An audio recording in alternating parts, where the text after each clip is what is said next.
I'm Lance Geiger, the history guy, and I'm here at Tankfest. In 2019, the world-famous Tank Museum invited me to come out and talk about my top 5 tanks. And despite that, they let me come back to talk about my bottom 5 tanks. Bottom 5 tanks is really hard for the history guy because, I love forgotten history, which means I love the history of even miserable, useless little rubbish tanks. So how do I talk about bottom 5 tanks? Well, when I talked about the top 5 tanks, I chose tanks like support tanks and test beds that were tanks that had great stories, but you never heard those stories because they weren't as sexy as the tanks that were in main combat. So what I decided to do for my bottom 5 tanks is to pick out some tanks who just the opposite. They never got great stories because they came at the wrong time and they never got developed. And that's my line for the bottom 5 tanks.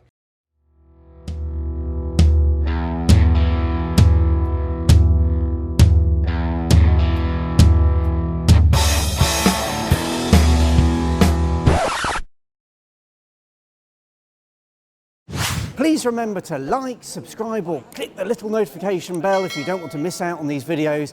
And I'd just like to say thank you to all our patrons for making this possible.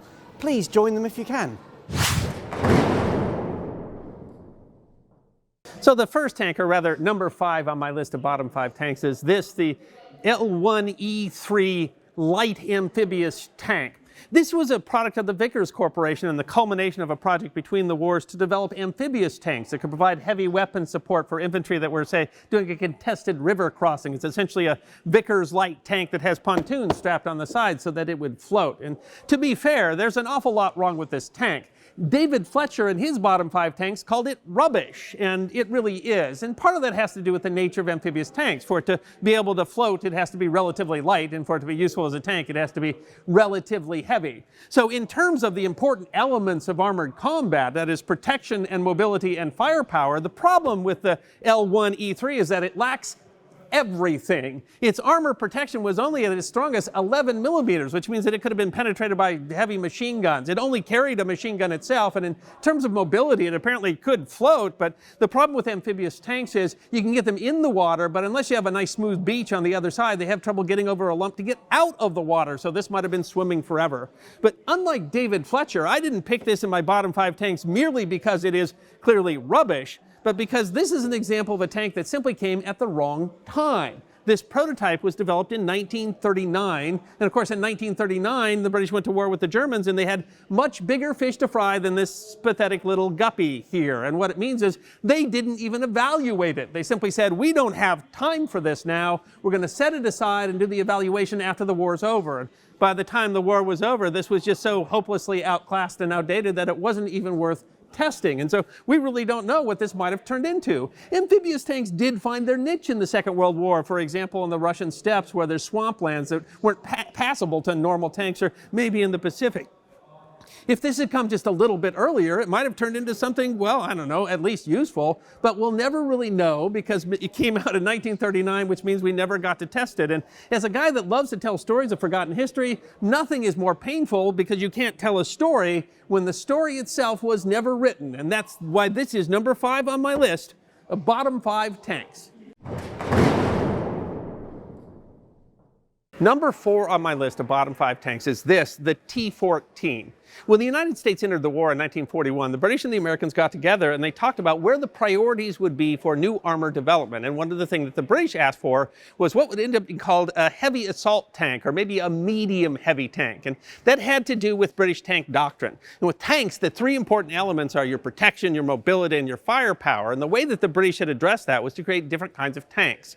Cruiser tanks sacrificed protection for mobility, whereas infantry tanks sacrificed mobility for protection. The idea is that the cruiser tanks would do the normal role of cavalry used to play, where they would exploit gaps in the line, whereas the infantry tanks were essentially moving pillboxes that would move along with the infantry. But what turned out from that is kind of what you would expect. The cruiser tanks were so lightly armored that they could be penetrated by virtually any anti-tank weapon of the day, whereas the infantry tanks were these big plodding vehicles. And so what the British really wanted was something that had the armor of an infantry tank, tank, but it had the mobility of a cruiser tank. And that probably would have been called an infantry tank, but the Americans didn't like that term, and so they called it an assault tank. And what they decided is that the British and the Americans would both develop prototypes and then would test to see which one of those would be the best prototype. And this is the American version. It's called the T-14. And as you can tell looking at it, it has a lot in common with the American mainstay, the M4 medium tank, the Sherman. In fact, to make it simple to build, the Americans wanted to have as much in common with a Sherman as it possibly could. It's got the same turret ring as a Sherman and a similar turret, but you see the turret had an extra 4 inches of armor added, so it gives it this kind of strange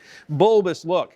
The armor on the front is the same thickness as on an M4, but it was given a greater slope, which gave it more effective armor. It was a little bit too heavy for the Sherman suspension, and so they used the suspension from the American heavy M6 tank. And so this all seems like a great idea, an up-armored Sherman. I mean, if you play World of Tanks, your complaint is that Shermans don't have enough armor. So what happened to the T-14? Well, there were only 2 of these built, and this is the only one left in existence, another testament to the collection in the Tank Museum. So why did they never build the T-14? Well, it did have some problems. The suspension was simply wholly inadequate and would have had to have been replaced. But really the problem was that it just wasn't priority at a time when they're developing lots and lots of different things. The Americans never saw a use for it. They wanted to design their doctrine around the M4 medium tank.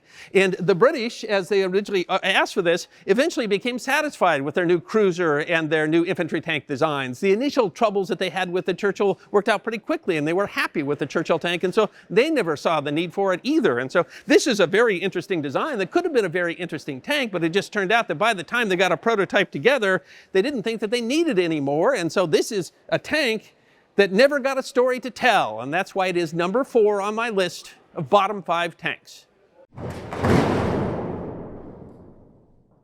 And number 3 on my bottom 5 tanks is this. This is the T-18 Boarhound. In 1941, even before the U.S. entered the war in July, the British asked the Americans to start to design for them a heavy armored car. They had learned the value of armored cars in the deserts of North Africa, and this one was going to be special for armored cars. At more than 26 tons, this is as big as a medium tank.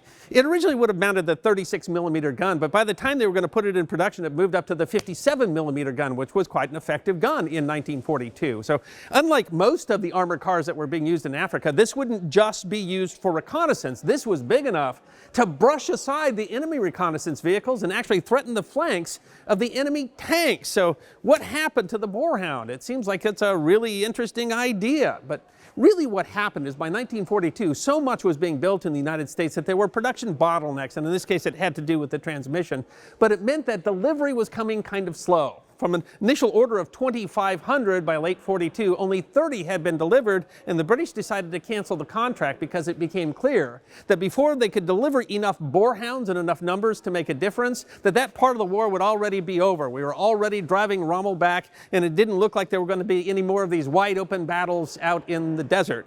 And its cross-country capability simply wasn't good enough for them to think that it would be particularly useful in Europe. And so this was a great idea that came, well, just about a year too late. And once again, a great tank whose story never got to be told because it never got to be used in combat. It was used a little bit in static defense. It was used to do some convoy duty, but it never fired its guns at enemy tanks. And that's why this is the forgotten tank that is number 3 on my list of bottom 5 tanks.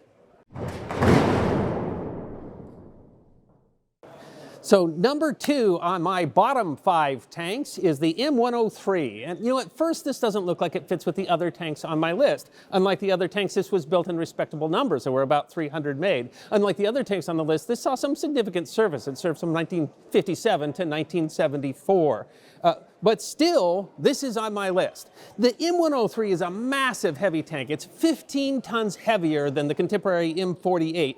And that weighs almost as much as an early M1 Abrams. And like an M1 Abrams, it has this massive 120-millimeter gun. So what's not to like about this tank? It seems like it was ahead of its time, but actually the M103 was behind its time. See, the M103, like the British Conqueror, was built to counter the massive Soviet armor of the era, things like the JS-2.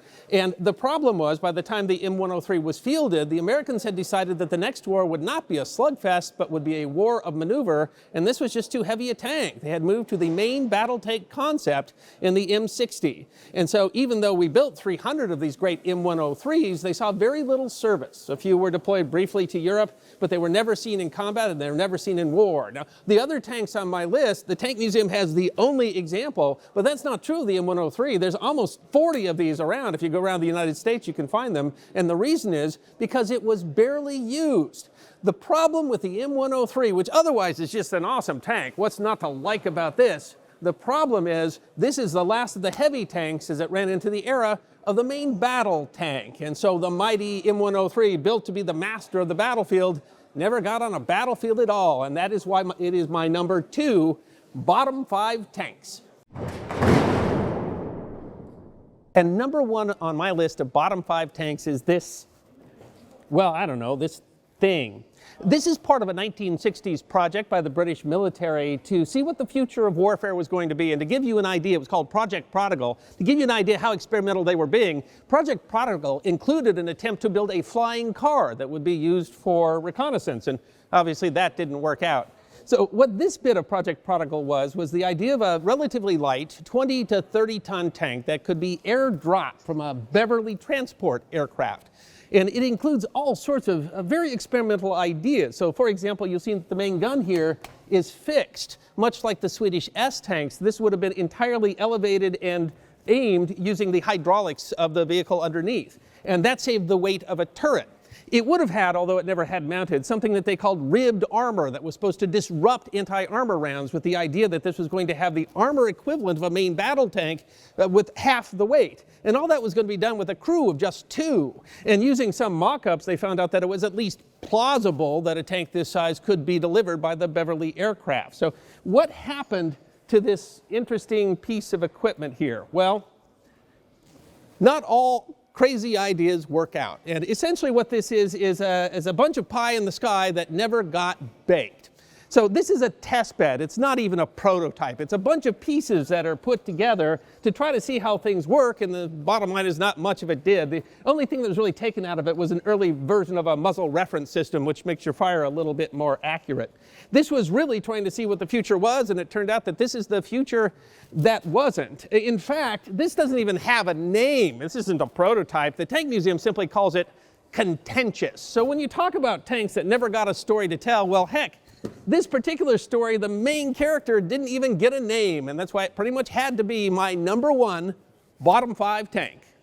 So to tell you the truth, my criteria is really a bit silly. It could apply to any number of tanks here at the Tank Museum. In fact, my criteria for bottom 5 tanks could apply to some of the tanks that I chose for my top 5 tanks, but it really was an excuse to talk about some of the weirdest and rarest tanks in this extraordinary museum's collection. One of the great things about the Tank Museum is it has a lot of oddballs, a lot of what-ifs and never-weres that together tell as much of the story of the development of armored warfare as the tanks that you're more familiar with. And you might have liked it or preferred it if I talk about tanks you'd heard of. Well, you know, you can make your own video, because I'm the history guy and I love to tell forgotten stories, even stories that weren't really written.